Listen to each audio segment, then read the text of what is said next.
Alhamdulillah, audio kita pun kembali bersama di Rampai Pagi. Pada pagi ini, sekali lagi kita ucapkan terima kasih atas kesetiaan audio kerana terus bersama dengan kami di Rampai Pagi, bersiaran pada hari ini, Isnin 8 hari bulan Disember 2025 Masihi.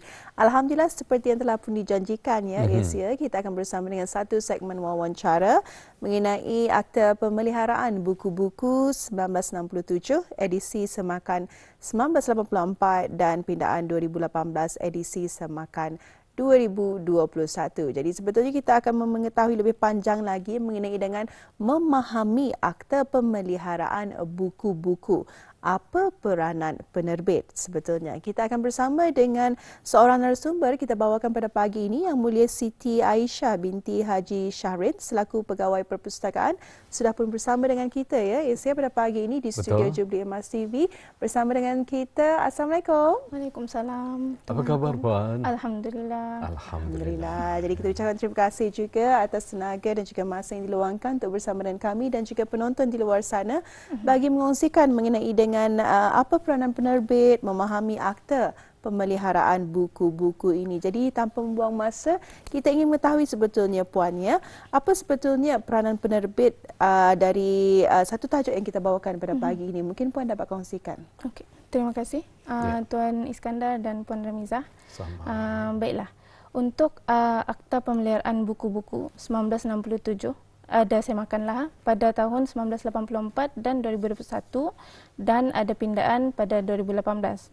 Jadi ini merupakan undang-undang yang memastikan semua bahan terbitan yang diterbitkan di negara ini didaftarkan dan disimpan.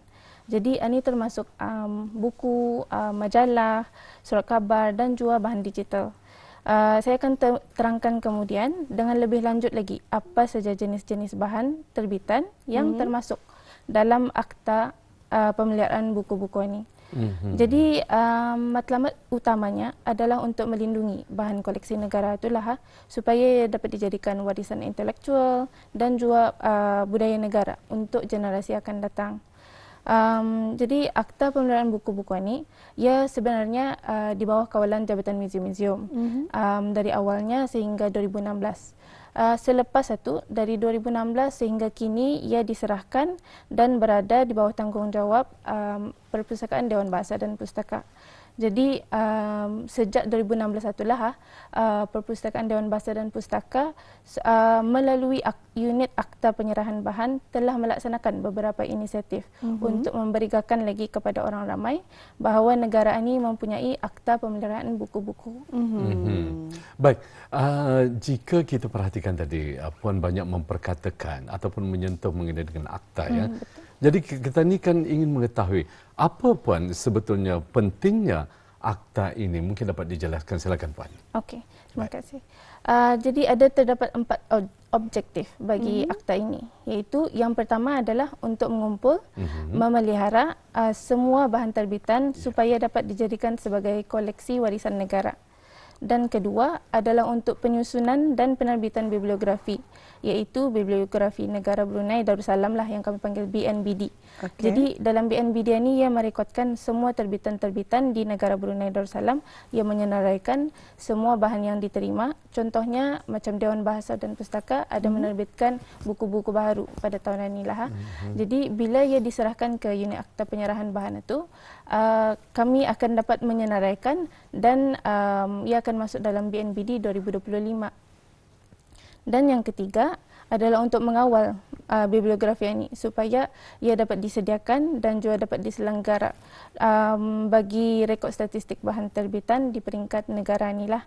Dan yang akhir sekali adalah untuk memastikan penyerahan bahan terbitan ini wajib dilaksanakan oleh penerbit-penerbit dan juga pencetak kepada pihak yang berkuasa yang telah ditetapkan, iaitu Dewan Bahasa dan Pustaka. Jadi memang pentinglah akta ini pasal ia dapat memelihara rekod sejarah bagi setiap terbitan yang disimpan. Ia juga dapat menyokong penyelidikan khususnya bagi penyelidik, pelajar dan juga pihak berkepentingan lah. Dan akta ini dapat membantu mengenal pasti dan melindungi bahan-bahan yang mencerminkan identiti negara kita ini.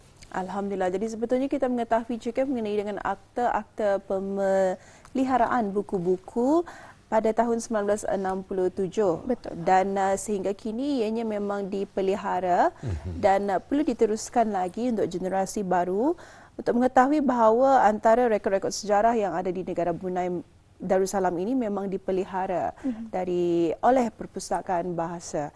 Dan kita juga ingin mengetahui mengenai dengan apakah antara jenis-jenis bahan ya puannya yang perlu diserahkan dalam akta ini. Mungkin saja penonton-penonton di luar sana mempunyai orang rekod-rekod ataupun cerita sejarah masing-masing. Bagaimana sebetulnya mereka dapat menyerahkan ataupun jenis-jenis bahan ini? Okey. Untuk jenis-jenis bahan terbitan yang ada dalam Seksyen 2 dalam akta ini ada menyatakan bahawa buku-buku ini bukan sahaja buku fizikal, tapi ia termasuk setiap bahagian buku, laporan, risalah, brosur lah tu, terbitan berkala, majalah, surat khabar, lembaran surat bertai, peta, plan atau jadual yang disiarkan berasingan. Tapi ia tidak termasuk penerbitan buku kali kedua atau berikutnya, melainkan ada penambahan lah dalam buku yang diterbitkan itu. Selain daripada itu juga, ia termasuk poster, stem, sampul surat, media yang jenis gambar, e-poster, kit aneka media, pita audio dan video. Dan masa ni pun kita ni tahu yang ada e-buku, ada e-majalah. Jadi itu pun termasuk juga. Okey. Selepas itu, bagi bahan yang bercetakan ni, setiap penerbit hendaklah menyerahkan 3 naskah. Yang mana ketiga-tiga naskah itu mestilah dalam keadaan 100% lengkap, sempurna dan terbaik. Kenapa kami sebutkan perlu lengkap, sempurna dan terbaik ni? Pasal pernah beberapa situasi yang kami menerima itu ya ada rosak atau koyak, missing pages. Jadi bila kami menerima bahan yang rosak itu, kami tidak dapat menjaga sebaiknya. Sebab itu kami tekankan bahan-bahan itu perlu dalam keadaan sempurna lah bila kami menerima. Okey. Jadi sebetulnya kalau ingin saya tanyakan ya, ya, maafkan saya ada orang sedikit tahulah mengenai dengan sejarah ini. Kalau setahu saya barang-barang sejarah tersebut perlunya lebih daripada 50 tahun. Ianya disimpan dan ianya dapat diberikan kepada pihak muzium dan juga pihak Dewan Bahasa dan Pustaka. Jadi adakah ianya merupakan satu ciri yang penting juga kepada penerbit untuk mengetahui bahawa ciri-ciri tersebut perlu orang dapat diserahkan bahan tersebut kepada Dewan Bahasa? Macam mana? Okey. Bagi bahan-bahan yang tahun terbitan yang dulu-dululah, itu lagi lama tahunnya lagi berharga. Memang sepatutnya ia diserahkanlah kepada kami. Tapi pada masa ini yang kami ketahui banyak yang belum tahu mengenai akta pemeliharaan buku-buku ini. Jadi mana-mana bila yang penerbit ini sudah tahu, mereka boleh serahkan. Contoh pada tahun ini 2025 orang baru mengetahui, orang boleh mula menyerahkan terbitan-terbitan yang ada yang sudah tersenarai dalam akta. Alhamdulillah. Jadi memang sudah orang terjawablah ya. Apa sahaja yang barang-barang tersimpan boleh diserahkan juga sebetulnya.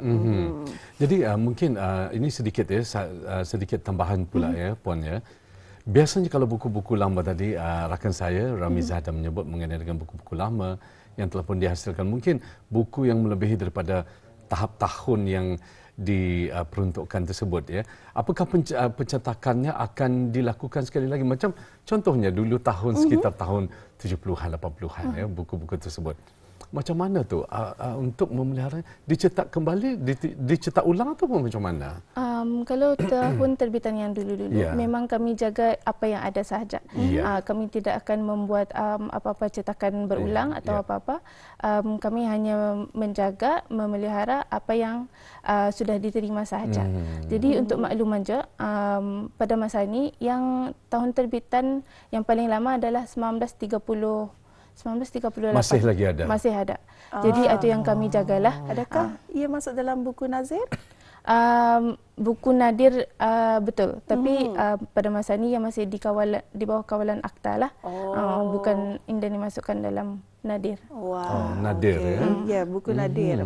Alhamdulillah. Sebab saya jadi ingat dulu kan kalau Dewan Bahasa bergerak kan dulu pakai bas kan. Jadi buku-buku tersebut saya rasa banyak di dalam bas-bas tersebut ya, bas Dewan Bahasa yang bergerak ni. Jadi itu saya jadi terfikir, mungkin dulu buku-buku yang pernah saya baca di era tahun saya ya, macam mana? Apakah ia masih lagi wujud? dipelihara ataupun macam mana. Jadi betul lah kata Puan tadi, yang masih dapat diselamatkan akan disimpan. Jadi setiap sekarang ini lagi ada perpustakaan bergerak lagi ada. Masih ada lagi masih di setiap daerah, di 4 daerah di sekolah-sekolah. Di sekolah-sekolah. Jadi bulan ini kira cuti lah. Ya. Tapi pada masa ini memang perhentian-perhentian dibuat juga ke setiap sekolah-sekolah yang sudah dipersetujui awal lah. Dan juga tambahan lah ya, macam sedikit. Perpustakaan masa ini perpustakaan bergerak bukan saja untuk bas dan juga kami ada perpustakaan berperahu.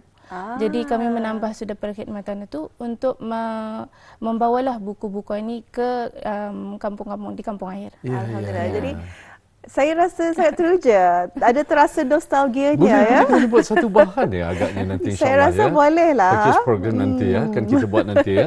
Dan kita ingin mengetahui Puan, tanggungjawab penerbit pula ya. Penerbit dan pengarang ni mungkin apa yang dapat Puan jelaskan supaya penonton kita di luar sana faham apa sebetulnya tanggungjawab pihak penerbit dan juga pihak pengarang sendiri. Okey.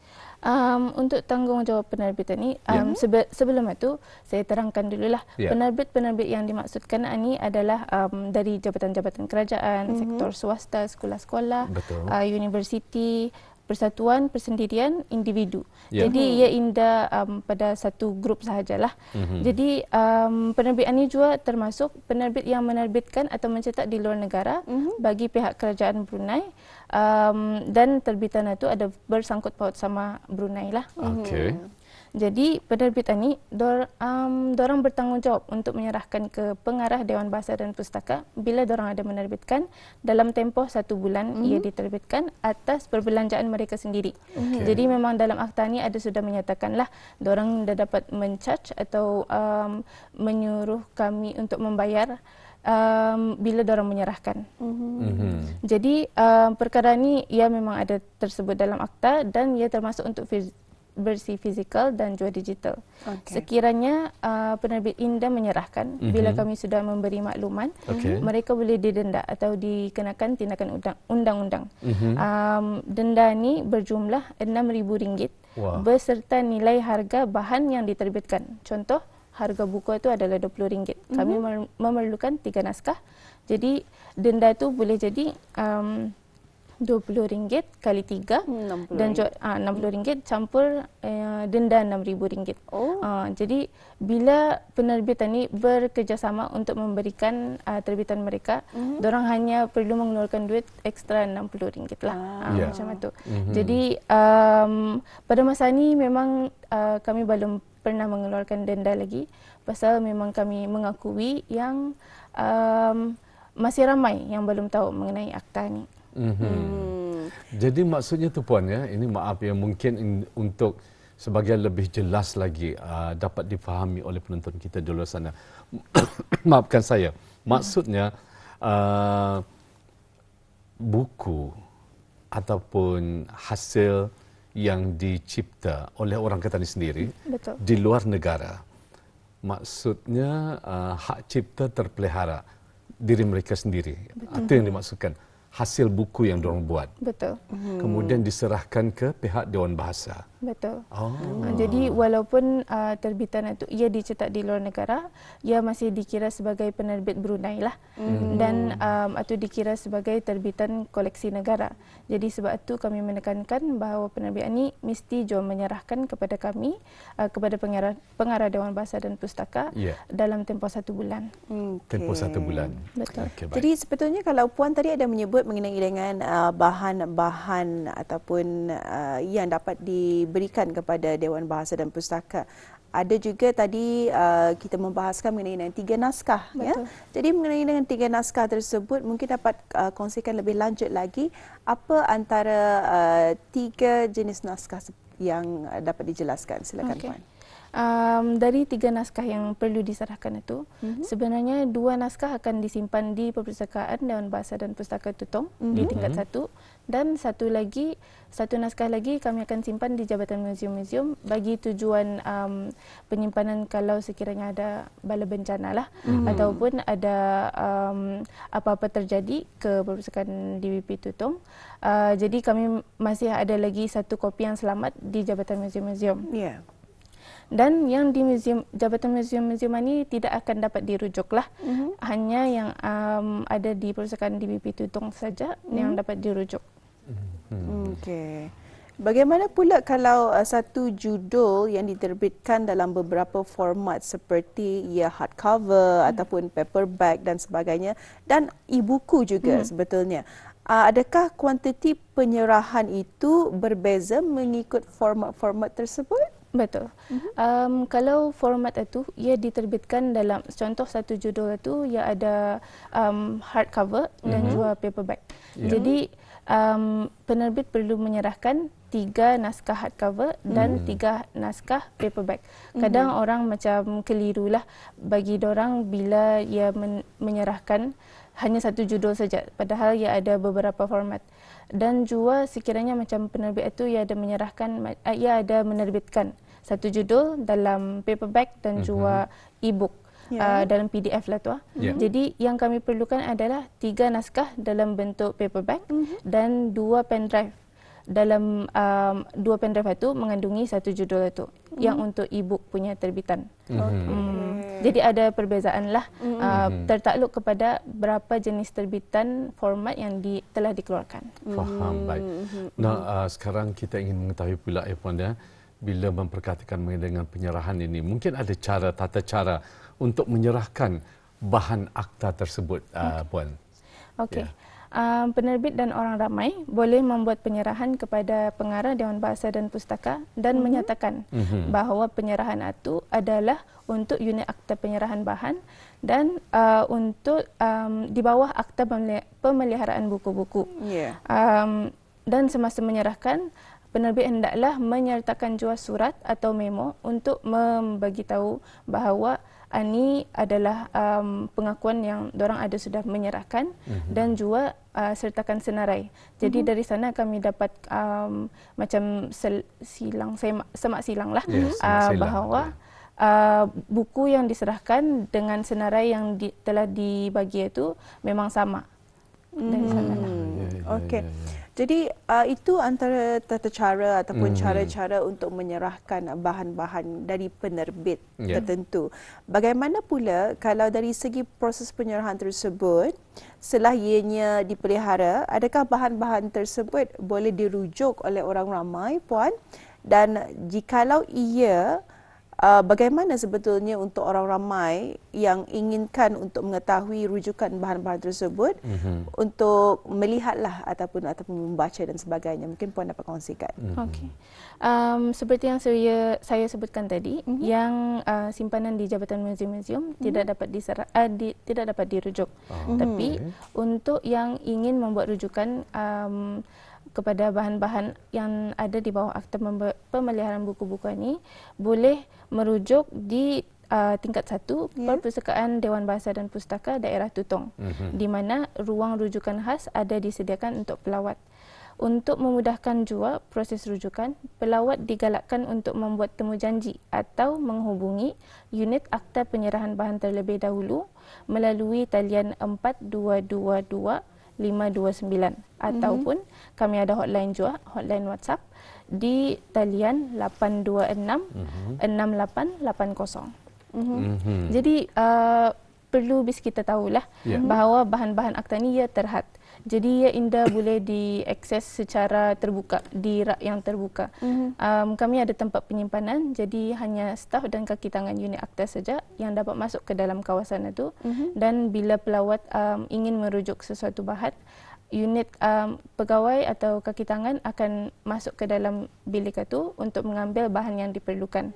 Jadi ia tertakluk kepada bahan itu juga. Sekiranya bahan-bahan itu sulit untuk dikeluarkan, pelawat hendaklah mendapatkan kebenaran dulu dari penerbit yang mengeluarkan terbitan itu.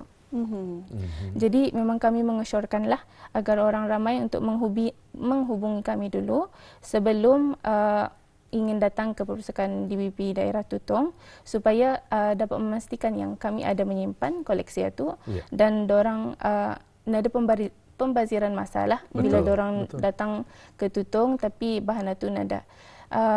Itulah saja. Baik, sekali lagi Auda kita kongsikan bersama untuk memudahkan proses rujukan khususnya kepada pelawat.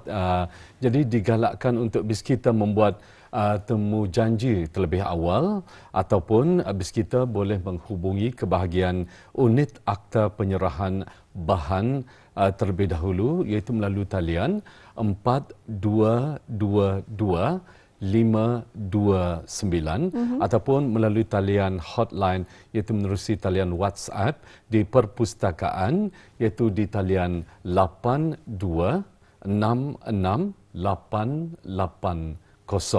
Jadi untuk memudahkan dan juga mengatakan Puan mengatakan tadi untuk menjimat waktu ya, menghemat waktu agar BIS kita tidak perlu bersusah payah jika andainya rujukan yang BIS kita hajati tersebut mungkin tidak ada.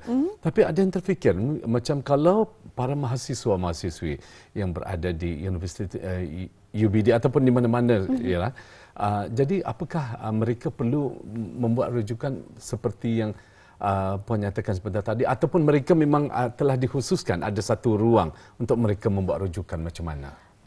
Kalau untuk mahasiswa-mahasiswi memang samalah tempat rujukannya dengan pelawat-pelawat yang lain. Perlu ada bayaran tu Puan? Tidak, percuma saja. Bayaran ya. Okey, baik. Okay. Alhamdulillah. Ya. Jadi kalau kita melihat semula dengan tajuk yang kita bawakan pada pagi ini ya, Isya, memahami akta pemeliharaan buku-buku. Jadi kalau orang ramai sepatutnya apa yang perlu mereka lakukan untuk mematuhi akta yang telah pun dipelihara sejak tahun 1967 ini? Silakan Puan. Okey. Ya.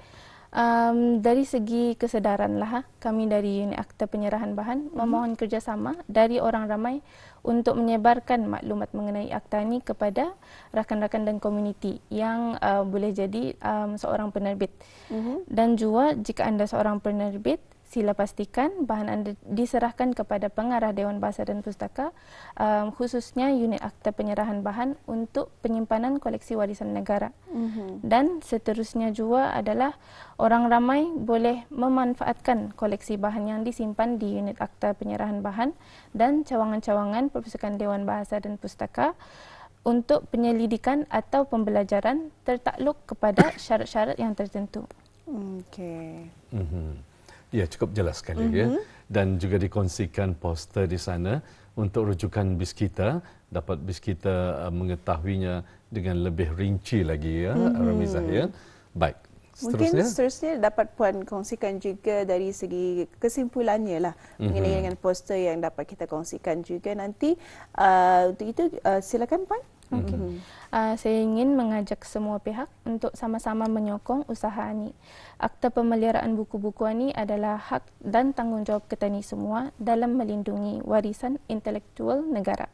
Sekiranya ada sebarang pertanyaan, boleh hubungi Unit Akta Penyerahan Bahan melalui talian yang disebutkan tadi, iaitu 4222 529 atau hotline 826 6880. Atau boleh juga meng-email kami ke uapb@dbp.gov.bn. Jadi kami amat mengalu-alukanlah juga jemputan untuk memberikan taklimat di jabatan atau syarikat-syarikat yang berminat sekiranya memerlukan lagi penerangan yang lebih terperinci mengenai akta pemeliharaan buku-buku ini. Dan akhir kata juga terima kasih diucapkan kepada tim Rampai Pagi kerana sudi menerima kehadiran kami pada pagi ini. Semoga perkongsian ini dapat memberi manfaatlah dan ilmu baharu kepada penonton di luar sana, insya-Allah. Ya, insya-Allah. Ya, mudah-mudahan alhamdulillah. Dan apa yang kita ni hajati sebetulnya Puan pada pagi ini ya, untuk mengetahui dengan lebih jelasnya lagi mengenai dengan peranan penerbit dan serta memahami akta pemeliharaan buku-buku ini hendaknya sampai di pengetahuan ataupun sebagai sumber informasi yang berguna khususnya kepada penonton kita ni di luar sana ya, insya-Allah Puan ya. Baik, bagi pihak Rampai Pagi pula ingin mengucapkan jutaan terima kasih kepada Yang Mulia Puan Siti Aisyah binti Haji Syahrin, merupakan seorang pegawai perpustakaan sebagai mewakili pihak Dewan Bahasa dan Pustaka dalam menyampaikan informasi yang sangat penting ini dan sangat berguna untuk ketani semua ya. Jadi alhamdulillah, terima kasih sekali lagi Puan. Assalamualaikum. Waalaikumsalam warahmatullahi